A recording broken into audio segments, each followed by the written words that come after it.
Well, welcome. Today, Lauren, Christine, and I are going to be talking about gates 21, 51, and we are going to be exploring around and see what comes up, what we can learn, and what we can play with over the next period, two periods of 5.5 days. So, Christine, I invite you to let us know something about these gates so we can start the conversation. Yeah, absolutely. Thanks, Lois. Yeah, so we enter gate 21 on the 30th, which is coming up in a couple days. Depending on where you are in the world, of course, it matters a little bit. But so gate 21 in the human design system it's the gate of the hunter slash the huntress, right? And so this is this tribal energy to manage resources, right? And it's very much about this gate in human design. We often talk about like it has a shadowy side, which is this shadow of control.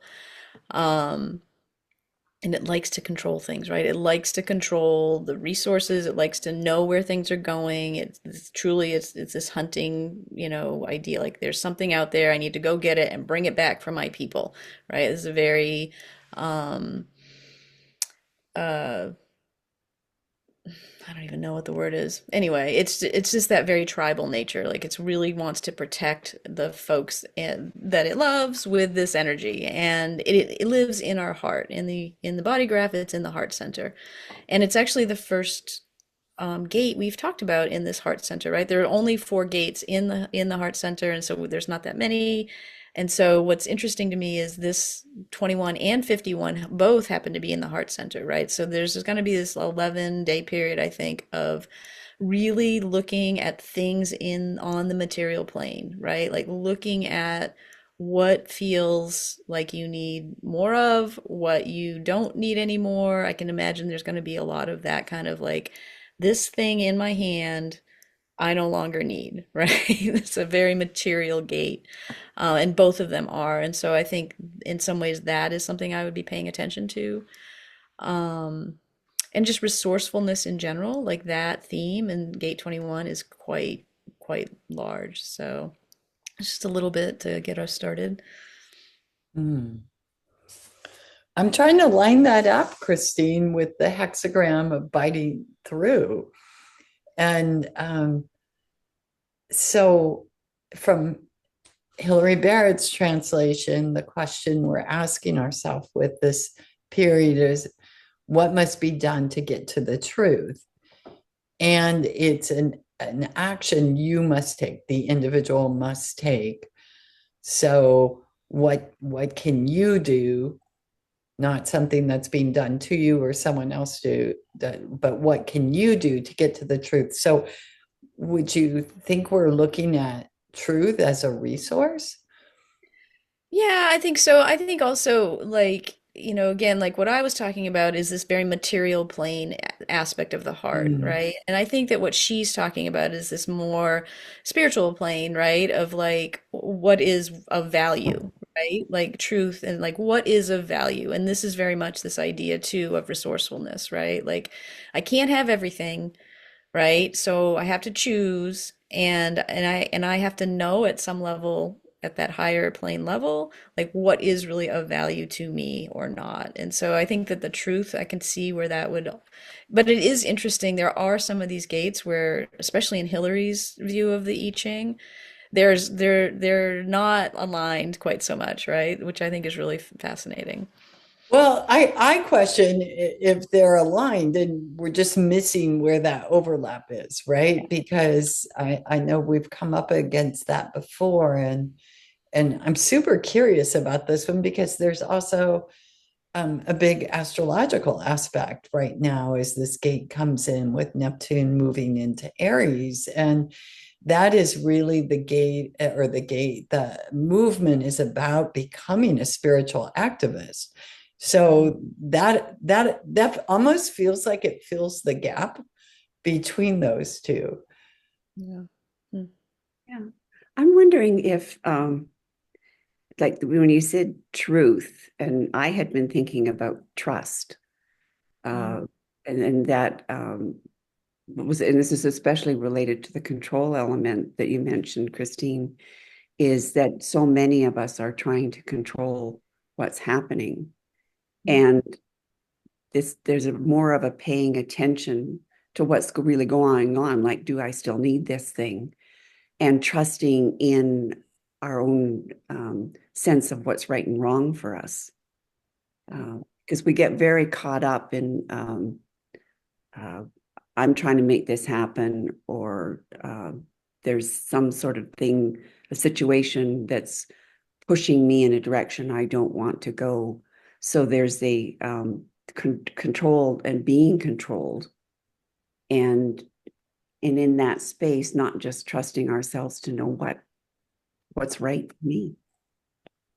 Yeah. Yeah. Well, and the gene keys too, right? Like this is the gift is authority, right? And that is authority. True authority is having authority over yourself, right? Not over others, right? And so this thing about looking within and being able to be disciplined about our own use of power and control in the world, right? I think is also, kind of bridges a little bit of that, like what I'm doing on the plane, on the material plane, and how I'm actually being in the spiritual realm. And are they both aligned or not? Yeah, and this feels like a really personal invitation. It's very, although it's about resources for the tribe, it's what's my role, what's my job in making those resources available.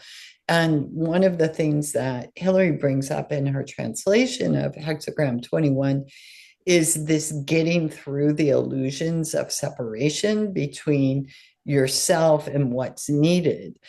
And I personally have been observing that it already is, and on a really silly, mundane plane of, something that may seem like an obstacle, and then you just go right or left. You're like, oh, yeah, that's not really an obstacle. And I'm wondering how much of that is brought in with Neptune changing signs, because Neptune is about dropping the veil and seeing things differently. Um, it feels like a really powerful moment for us to do some self-evaluation. Yeah. Yeah. In the Gene Keys, Richard Rudd talks about territories, like territories of control. And so just related to what you were sharing, Lauren, is like, then these territories is like, there's myself, there's my family, there's my community, there's the whole world. So there's all these sort of different spheres of territory. And I know in the Enneagram, they look at how different types of people are more concerned about certain territories. Like some people are more concerned about the territory of myself, like self-protection. Other people are more concerned about the sort of that more one-on-one connection. And then there's other people that are more like about the whole social situation. So being aware of what sphere and what territory really matters to us to control might be a useful thing to look at. Like, where do I need to control? Or where do I feel controlled? Yeah. Yeah, absolutely. And I would suspect that in this period, it's going to be that close in group, right? That tribal nature, I think, is where we're going to probably be are energetically focused. Like, what is my role in this group? Do I need, again, we talk about caregiving versus caretaking, right? I feel like this is a very much that energy. Like, where am I taking care and where can I be, where should I be caregiving, right? So I could totally see that. And also, like I spoke about a few, recordings back, we have to remember that as the sun is passing through a gate, the earth in our human design chart is also being activated. And the earth gate in this gate 21 space is gate 48, which is the gate of depth, right? And that in the gene keys is literally resourcefulness and wisdom, right? So as we're navigating this kind of control, not control, heart energy space, we also have this other piece activated in us that's giving us resourcefulness and wisdom of discernment to support us in that space too.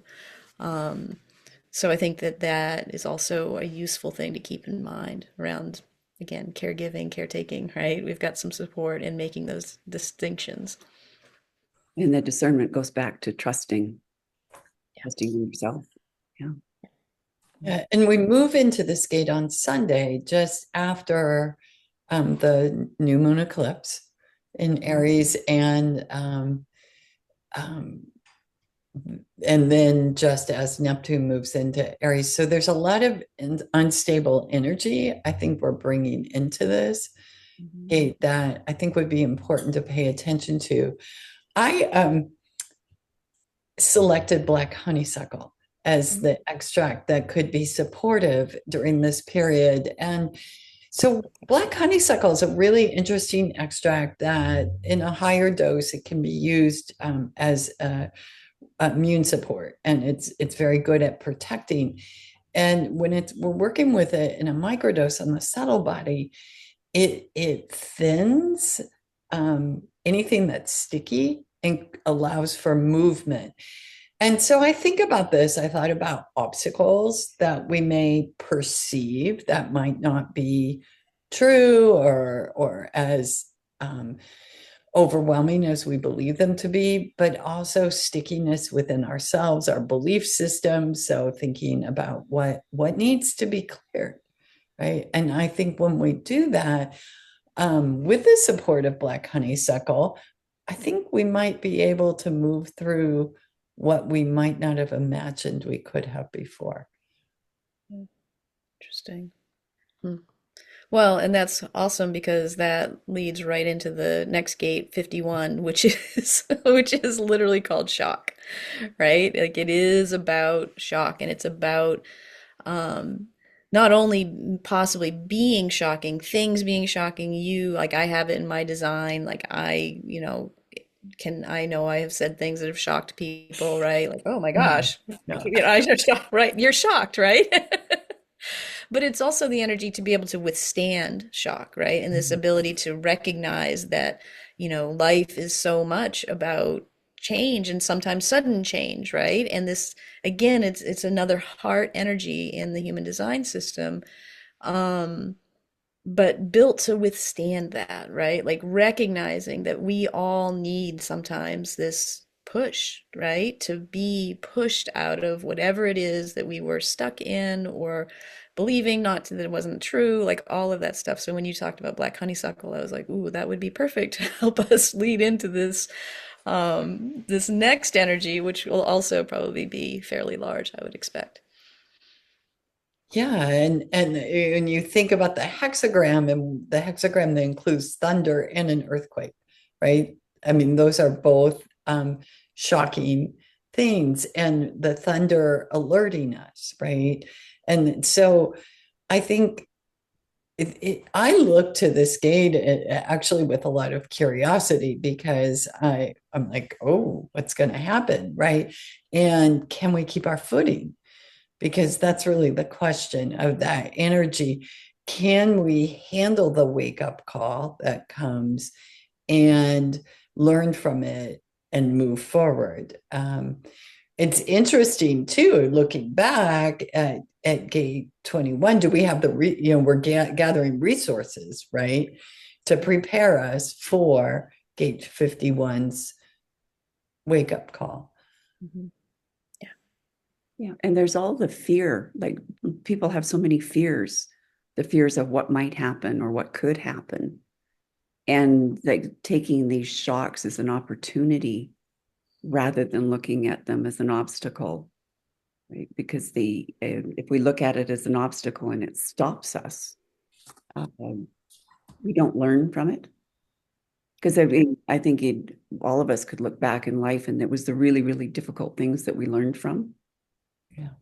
Things that maybe we wished had never happened. And yet when you look back at them, they were an amazing opportunity to really grow. And it's like in the hero's journey where almost always they have to go through a dark, like underground place where they have to face their fears. They come out the other side and come back with new resources for everybody. Yeah.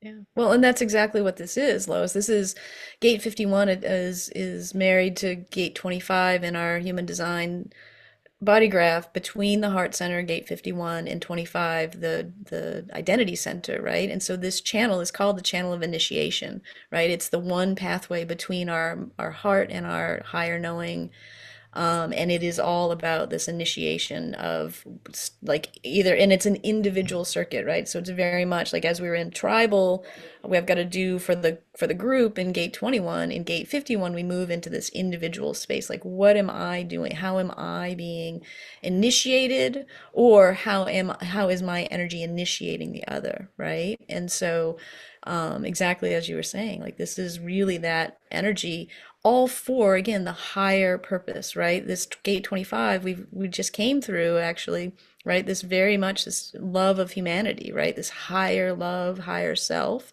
And so these initiations are around this as well. And I think we can feel this in the Mm. energy of the planet in general right now, right? We feel this amongst even people who are afraid and fearful. Everybody has this like something's got to change, right? We've got to Mhm. initiate something different for the betterment of all of us, right? Because this isn't working for anyone. Yeah, and those conversations all come around that's changing, and we don't know what it's changing to.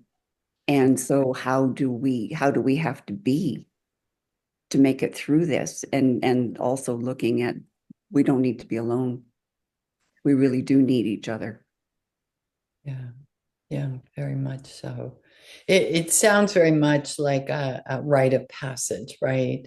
And we have to pull something from within, some stability within to pass through there. And when I was thinking about this hexagram and the gates, I thought about black currant, and here's why that comes up for me is black currant has this really unique action when taken in a microdose for the subtle body to organize the sympathetic response. So you get this shock, your system goes into a sympathetic response. Sympathetic responses can be organized or they can be disorganized. And we all have examples all around us of what disorganized sympathetic actions lead to, but we have the opportunity here and a really great time to practice what would it be like if I received a shock and I stayed in an organized sympathetic state?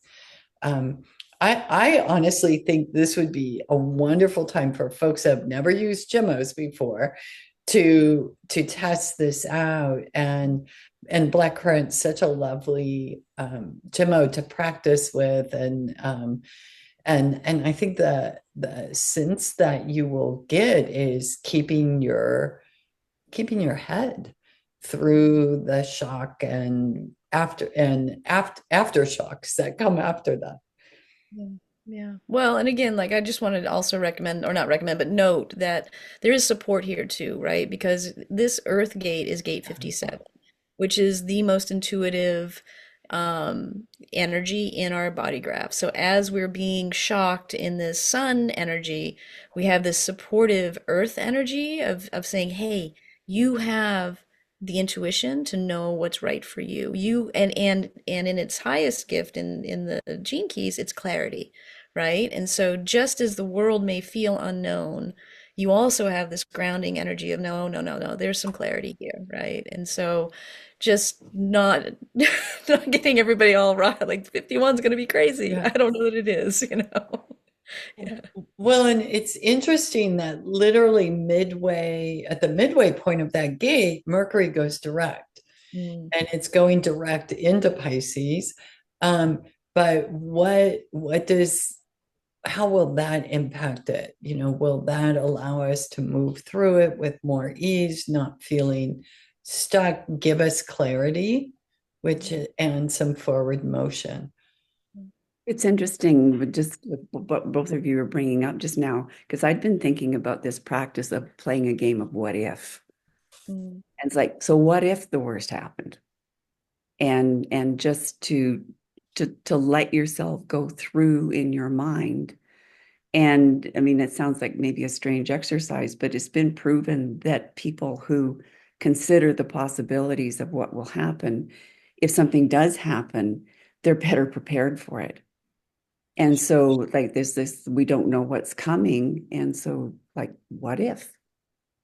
And just play with it in your mind, obviously in a safe space, you know, and not a, taking yourself into a really dark place. But Yeah. Yeah, it's funny, I've had a conversation with my son a couple times in the last couple weeks about that Chinese parable about the horse that comes to the Chinese farmer Mhm. and right and the farm and everybody's like, "Oh, it's such a great thing you got a horse." And the Chinese farmer's like, Maybe." Right? And so this practice of maybe, right? And it goes through a series of things. A series of things happen and everything, when we feel like we know whether something that's happening to us is good or bad, we're often not correct, right? And we often spend a lot of energy being very misfocused essentially, like we don't know, right? And I also, the other thing that he and I were talking about was like there is never been a time that we knew what was coming at us, right? And so like all of a sudden has decided that the world is much more unknown than it ever used to be. And I'm like, I'm not sure where that idea came from. Right? The world has always been unknown and we've always managed it. We always manage it, right? And so I just think that this is a great like point in time to recognize like, yes, there may be shocking things, but also there have already been lots of shocking things in your life and you've managed them, right? You've come through. You've done a great job. You're here. Right? This all of us have been like, we're post World War II, and that's been a period of 75 years of relative, we do think we know where we're going, and everything's supposed to be stable and keep growing. And so I think there's a lack of resilience has come out of that. And so it's time to change.